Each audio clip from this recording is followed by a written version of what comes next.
Hello students, आप लोगों के जो श्रृंखला अनसॉल्व्ड पेपर यानी प्रीवियस पेपर सॉल्यूशन की चल रही थी, उसी में मैंने जो बीपी सेट था 2022 का, उसका फिजिक्स पार्ट कर दिया था। आज हम लोग उसी का केमिस्ट्री पार्ट देखेंगे। केमिस्ट्री पार्ट यदि आपने वो नहीं देखा है फिजिक्स पार्ट, तो उसको आप जाके देख सकते हैं। और इनको बहुत ज़रूरी है आपके बोर्ड एग्जाम में अच्छे मार्क्स अच्छे तरीके से करने के लिए सॉल्व करना। इसलिए चलिए देखते हैं केमिस्ट्री के पार्ट को बीपी सेट के।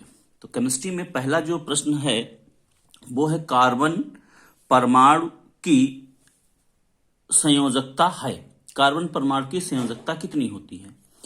आपको पता है कार्बन का जो एटॉमिक नंबर है वो 6 होता है, और 6 का जब इलेक्ट्रॉनिक विन्यास लिखोगे तो 2,4। तो जो लास्ट ऑर्बिट में इलेक्ट्रॉन्स हैं यही हमारे क्या कहलाते हैं? यही उसकी संयोजकता कहलाते हैं। तो लास्ट ऑर्बिट में जो इलेक्ट्रॉन 4 हैं तो यही आपकी यानी 4 संयोजकता हो जाएगी। तो इसका ऑप्शन कौन सा सही हो जाएगा? थर्ड ऑप्शन सही है, का वाले का। खा वाले पार्ट का देखते हैं। खा में कह रहा है कैल्शियम फॉस्फेट का सूत्र। कैल्शियम फॉस्फेट, अब यहाँ पे कैसे सूत्र लिखते हैं ये आपने कक्षा 9 में भी पढ़ा होगा कि कैसे हमें कोई नाम दिया गया तो उसका सूत्र कैसे लिखना है। तो इसका तरीका ये होता है कैल्शियम और फॉस्फेट दोनों को लिखेंगे और दोनों की संयोजकताएं लिखेंगे। इसकी संयोजकता 2 होती है, फॉस्फेट की 3 होती है। तो उसको कैसे हम करते हैं? इसकी संयोजकता इसके पास चली जाती, क्रॉस मल्टीप्लाई हो जाता है। तो इसका जो आ जाएगा आपका सूत्र आ जाएगा Ca3PO4 का होल ट्वाइस। Ca3PO4 का होल ट्वाइस हो जाएगा कैल्शियम फॉस्फेट, Ca3PO4 का होल ट्वाइस। तो इसमें कौन सा ऑप्शन हो जाएगा? इसका भी थर्ड वाला ही ऑप्शन हो जाएगा। नेक्स्ट क्वेश्चन हम लोग देखते हैं। नेक्स्ट क्वेश्चन हमारा है कि रासायनिक समीकरण एक दी गई है। तो नेक्स्ट जो गा वाला पार्ट है उसमें आप देख सकते हैं एक रासायनिक समीकरण दी गई है, यानी VaCl2 plus H2SO4 gives VaSO4 plus 2HCl। तो इसमें क्या है देख रहे हैं आप कि Va जो था वो SO4 के साथ आ गया और H जो है वो Cl के साथ चला गया। तो वैसे तो ये डबल डिस्प्लेसमेंट यानी द्विविस्थापन अभिक्रिया है, लेकिन वो कह रहा है कि VaCl2 जलीय है, H2SO4 भी जलीय है, और जो आपका BaSO4 बन रहा है ये कैसा है? ये ठोस है, यानी ये बैठ रहा है नीचे की ओर, नीचे की ओर बैठ रहा है, ये सॉलिड है, यानी इसको कहते हैं अवक्षेप यानी प्रेसिपिटेट का निर्माण हो रहा है। तो इसलिए ये क्रिया कौन सी हो जाएगी? अवक्षेपण क्रिया। द्विविस्थापन यहां पे नहीं दिया गया, ये द्विविस्थापन का भी एग्जाम्पल हो जाएगा कि आप इसको द्विविस्थापन अभिक्रिया भी कह सकते हैं, लेकिन द्विविस्थापन यहां पे दिया नहीं गया है, इसलिए हमारा क्या सही आंसर हो जाएगा? अवक्षेपण अभिक्रिया। क्लियर? तो चलिए नेक्स्ट क्वेश्चन इसका देखिए। 3 थे ऑब्जेक्टिव क्वेश्चंस, इसके बाद के डिस्क्रिप्टिव हैं। तो डिस्क्रिप्टिव क्वेश्चंस जो हैं उनको चलिए देखते हैं। पहला प्रश्न इसमें दिया गया है, हाँ, तो नेक्स्ट क्वेश्चन हमारा 6 का है कि निम्नलिखित रासायनिक समीकरण में आक्सीकारक तथा अपचायक पदार्थ का कारण देते हुए लिखिए। कौन सा आक्सीकारक है, कौन सा अपचायक है? तो देखिए आक्सीकारक और अपचायक वो होता है, आक्सीकारक उसे कहेंगे जो ऑक्सीकरण के लिए जिम्मेदार है, यानी जिसकी वजह से ऑक्सीकरण हो रहा है। तो पहले हम देखेंगे, यहां देखिए डबल पॉजिटिव था आयन, और ये किसमें कन्वर्ट हो गया है? ये कन्वर्ट हो गया है Cu में, और Zn जो था वो हो गया है Zn प्लस में। तो इसमें क्या हो रहा? प्लस से प्लस खत्म हो रहा, यानी कि इसमें क्या हो रहा? प्लस इलेक्ट्रॉन्स जुड़ रहे हैं, और इसमें क्या हो रहा? इलेक्ट्रॉन्स निकल रहे हैं। तो जो लॉस ऑफ द इलेक्ट्रॉन होता है उसी को हम ऑक्सीडेशन कहते हैं, यानी इसका किसका क्या हो रहा है? ऑक्सीकरण हो रहा है, और इसका Cu का क्या हो रहा है? अपचयन हो रहा है। क्यों हो रहा है? क्योंकि इलेक्ट्रॉनों को ग्रहण कर रहा है, ये इलेक्ट्रॉनों का त्याग कर रहा है। हमसे लेकिन ऑक्सीकरण अपचयन नहीं पूछा गया, हमसे पूछ रहा है ऑक्सीकारक और अपचायक। तो जिसका अपचयन होता है वही हमारा क्या कहलाता है? ऑक्सीकारक। भाई इलेक्ट्रॉन यहां मिल रहा है तो कहीं कहीं से आया होगा, तो इसमें मिल रहा है, तो ये ऑक्सीकारक। और जिसका ऑक्सीकरण होता है वो हमारा क्या कहलाता है? अपचायक। यानी अपचायक वो होता है जिसमें से इलेक्ट्रॉन निकल रहा है, और ऑक्सीकारक वो होगा जो इलेक्ट्रॉन को ग्रहण कर रहा है। तो इस तरीके से हमारा जो Cu डबल पॉजिटिव है ये ऑक्सीकारक के रूप में काम कर रहा है, और Zn से Zn डबल प्लस बन रहा है, यानी ये अपचायक के रूप में काम कर रहा है। नेक्स्ट क्वेश्चन कह रहा है 6 का ख वाला पार्ट, इसमें क्या कह रहा है चलिए देखते हैं। कास्टिक सोडा था प्लास्टर ऑफ पेरिस के उपयोग। देखिए कास्टिक सोडा का जो सूत्र होता है Na2CO3.10H2O, ये होता है आपका कास्टिक सोडा। कास्टिक सोडा का कहां कहां यूज होता है? एक तो आग बुझाने वाले यंत्रों में होता है, क्यों कार्बन डाइऑक्साइड इसमें प्रोड्यूस होती है, आग बुझाने वाले यंत्रों में। वेकिंग सोडा बनाने में, वेकिंग सोडा बनाने में किया जाता है, अभिकर्मक के रूप में प्रयोगशाला में यूज होता है। और दूसरा वाला है plaster of Paris. Plaster of Paris का यूज कहां होता है? ये तो आप परिचित है कि जो हड्डी वगैरह, प्लास्टर ऑफ पेरिस यानी इसको क्या कहते हैं, POP। प्लास्टर ऑफ पेरिस का सूत्र क्या होता है पहले ये समझ लेते हैं, क्योंकि ये भी एग्जाम में आ सकता है। CaSO4.12H2O यानी कैल्शियम सल्फेट हेमी हाइड्रेट। ये किसका है? ये है आपके प्लास्टर ऑफ पेरिस का सूत्र। इसका कहां होता है? टूटी हड्डी को जोड़ने में, टूटी हड्डी को जोड़ने में। प्लास्टर कहते हैं, प्लास्टर चढ़ा दिया, तो वो प्लास्टर क्या है? वो यही मटेरियल है। और मूर्ति बनाने में, जो मूर्ति आपने कई जगह देखी होंगी व्हाइट कलर की मूर्ति होती हैं, उनको भी बनाने में इसका यूज किया जाता है प्लास्टर ऑफ पेरिस। घरों में आप POP कराते हैं, छतों में डिजाइन बनाने में, घर की जो है डिजाइन वगैरह जो छत में बनाते हैं वो भी इसी से यूज किया जाता है, इसी का प्रयोग किया जाता है। नेक्स्ट क्वेश्चन है, कह रहा मेंडलीफ की आवर्त सारणी की 2 उपयोगिताएं। देखिए मेंडलीफ की जो आवर्त सारणी थी उसकी 2 उपयोगिताएं हैं तो बहुत सारी, लेकिन मुख्यतः यदि हम बात करें तो एक तो परमाणु क्रमांक सही करने में उसका यूज हुआ, यानी जो परमाणु क्रमांक गलत थे, परमाणु भार, द्रव्यमान संख्या कह सकते हो, यानी द्रव्यमान संख्या सुधारने में इसका यूज किया गया, द्रव्यमान संख्या को सही करने में इसका यूज किया गया। और दूसरा जो है, इसने खाली जगह छोड़ दी थी कि यहां पे कोई नया तत्व आएगा, तो जो रिक्त स्थान था वो उन्होंने खाली छोड़ दिए थे। तो इससे पता चल गया कि जो भी अगला तत्व खोजा जाएगा उसके ये लक्षण होंगे, तो उसके आधार पे उसको वहां पे आकर के रख दिया गया। तो ये इस तरीके से विशेषताएं हैं, ये थ्योरेटिकल हैं, इनको आप पढ़ लें तो तैयार हो जाएंगे। नेक्स्ट क्वेश्चन है 7वें का पार्ट। तो नेक्स्ट क्वेश्चन में हमें क्या कुछ यौगिक दिए गए हैं जिनका कि हमको IUPAC पद्धति में नाम लिखना है। तो देखिए क्या उनका नाम होगा।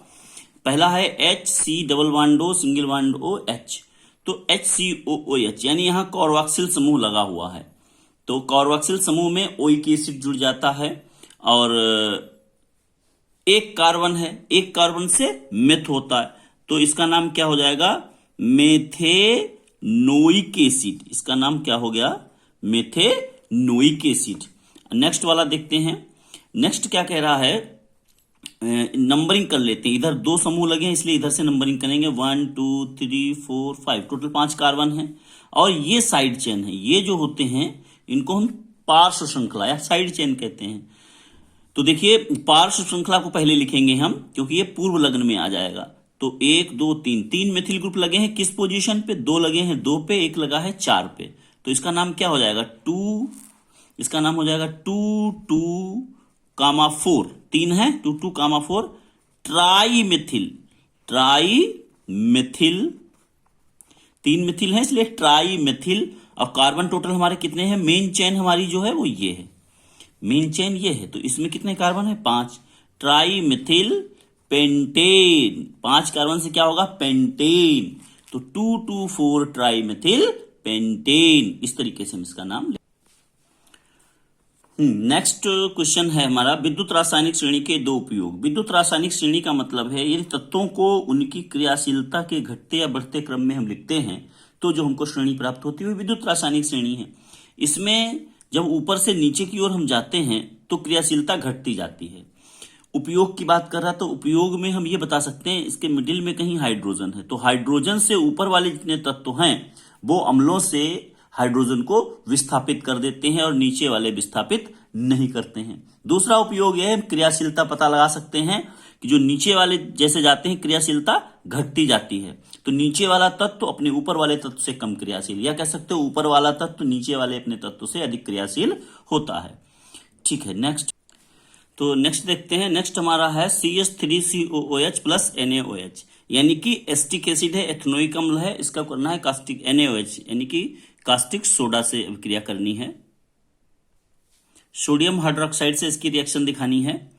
तो देखिए क्या हो जाएगा, यहां पे एक वाटर मॉलिक्यूल निकल जाएगा, यानी कि ये हो जाएगा CH3COONA प्लस H2O। तो CH3COO ने ये क्या था, एस्टिक एसिड था या एथेनोइक एसिड था, तो ये क्या बन गया, सोडियम एथॉक्साइड बन गया। इसका क्या निर्माण हुआ, सोडियम एथॉक्साइड। वैसे आपको रिएक्शन ही कंप्लीट करनी थी, सोडियम एथॉक्साइड बन गया। इसी प्रकार से C2H5OH प्लस Na, तो ये हो जाएगा आपका C2H5ONA, C2H5ONA यहां पे बनेगा। और नेक्स्ट है ये एस्टरीकरण की अभिक्रिया है। एस्टरीकरण में देखिए क्या होगा, CH3COO C2H5 plus water molecule एक निकल जाएगा, तो यहां पे बन जाता है एथिल एसीटेट का ये सूत्र आ जाता है और वाटर मॉलिक्यूल निकल जाता है। यहां पे देखिए KMnO4, ये ऑक्सीकरण इसका कर देता है, एक O है, एक और आ जाएगा, और यहां आपका बन जाएगा एस्टिक एसिड, यानी एथिल एल्कोहल से एस्टिक एसिड में कन्वर्ट हो जाएगा, क्योंकि ये एक ऑक्सीकरण कर देता है। यहां पे इसको यदि हम गर्म करते हैं एल्कोहल को, तो ये वाटर मॉलिक्यूल से किसमें से निकल जाएगा और ये आपका बन जाएगा C2H4, यानी कि ये आपकी एथिलीन बन जाएगी। नेक्स्ट है हमारा इसी का अथवा है 8वें वाले का। इसमें कह रहा है प्रतिस्थापन अभिक्रिया। प्रतिस्थापन अभिक्रिया का मतलब अधिक क्रियाशील तत्व कम क्रियाशील तत्व को उसके लवण के विलयन से विस्थापित कर देता है, इसको हम प्रतिस्थापन अभिक्रिया कहते हैं। जैसे Fe plus CuSO4 gives FeSO4 plus Cu, यानी Fe ज्यादा क्रियाशील है Cu से, तो Cu को इसने प्रतिस्थापित कर दिया और खुद उसकी जगह ले लिया, इसी को हम कहते हैं। दूसरा इसका है सजातीय श्रेणी। सजातीय श्रेणी हम जो बनाते हैं वो हम ऐसे तत्वों को रखते हैं, यानी कि कार्बनिक यौगिकों का वह समूह जिसमें उसके सभी सदस्यों को एक सामान्य सूत्र के द्वारा निरूपित किया जा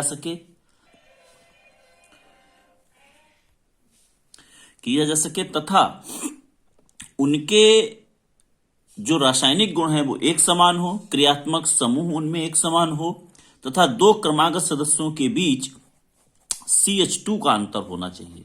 जैसे एल्केन, एल्केन को हम लिख सकते हैं CnH2n प्लस 2, एल्कीन इसको लिख सकते हैं CnH2n, एल्काइन तो ये हो जाएगा CnH2n माइनस 2।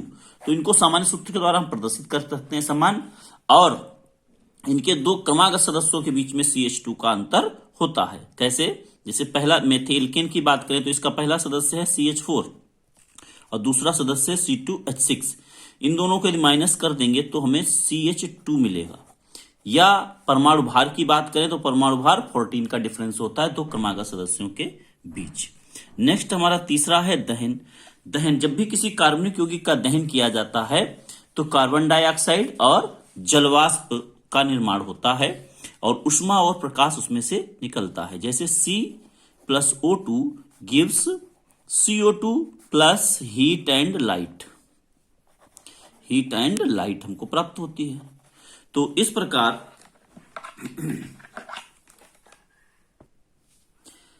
प्रकार जब भी किसी कार्बनिक यौगिक का हम दहन करेंगे तो उसमें से हीट और लाइट उत्पन्न होती है।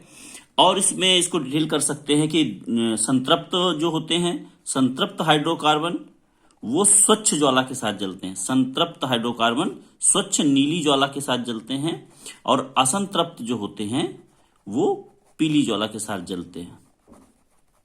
लेकिन यदि इनका पूर्ण दहन न हो पाए तो यह भी पीली ज्वाला के साथ जलते हैं।